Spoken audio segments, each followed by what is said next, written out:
Mana Tayxu do'koni bo'ladi, men sizga aytganim. Assalomu alaykum.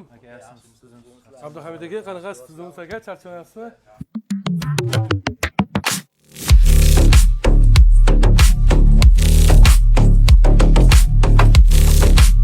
Sizchi, men qarang. Kitob varolagandan ko'ra siz men bilan birga yuring. Aka, vaqt. Sizda shubha bo'lyapti-yu, vaqt bo'lyapti. Qarang, shubhangizni umuman bartaraf qiladi. Ya'ni shu ishlab chiqarilish jarayonining tepasiga borib ko'zlaringiz bilan ko'rib, ana o'shandan keyin ishonch hosil qilasiz. Endi hozir zavodiga bormasak kerak, hayotiga. O'tda ukam ishlaydi. Men hozir bitta qo'ng'iroq qilaman, kutib oladi. Bitta borib ko'rib kelamiz.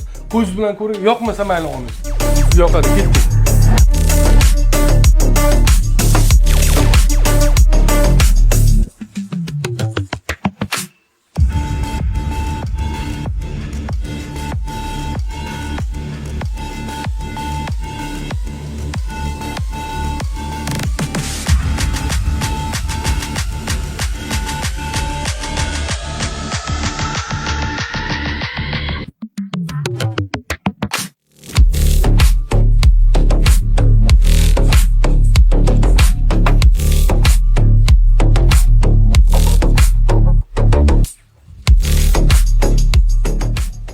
Turavering Jasurbek. Hozir.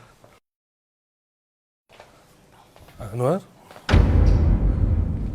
Sen o do'koningga telefon qilib aytib qo'y. Meni foydam bundan bir baqvatroq qilib beraversin. Ob'yemim katta. Kamiga ofislarni ham hal qilyapman. Ko'nadi bu. Bu yo'q baqvat bo'laversin ukam. Aka, siz shu narsani unutmangki, jigarim bo'lsangiz ham Tayxu kompaniyasi bunaqa ishlarga aralashmagan va keyinchalik aralashmaydi ham umuman. Bundan ko'rasa, o'sha topayotgan pulingizni, mijozingizdan o'tgan pulingizni halollab bola chaqangizga yedirsangiz bo'lmaydimi? Ana tiqilib o'lib bo'lib qolmang. Rahmat. Jigarmish. Hali anaqa ukam bilan birga ofisingizga ham maslahat qilib chiqyapman-da, o'sha anaqa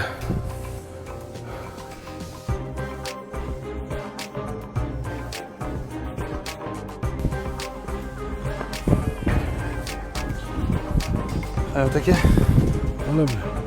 men sizdan kutmadim aka. Men sizni shahardagi eng halol usta deb bilaman. Ya xudoga shukr, halol hammasi. Qanaqasiki halol? Meni cho'ntagimdagi pul sizni cho'ntagingizga meni xabarimsiz tushyapti. Shu halolmi? Bolalarimga halol rizq yediryapman deb hisoblaysizmi? Aka, mana qarang. Ana mana bu pul halol sizga. Siz bilan shartnoma uzildi. Jasurbek, balki men xato qilgandirman, to'g'ri. Lekin Tayxu haqida nima gapirgan bo'lsam, hammasi to'g'ri edi. Mendan kechdingiz-ku, lekin Tayxudan kechmang. O'zim bilaman.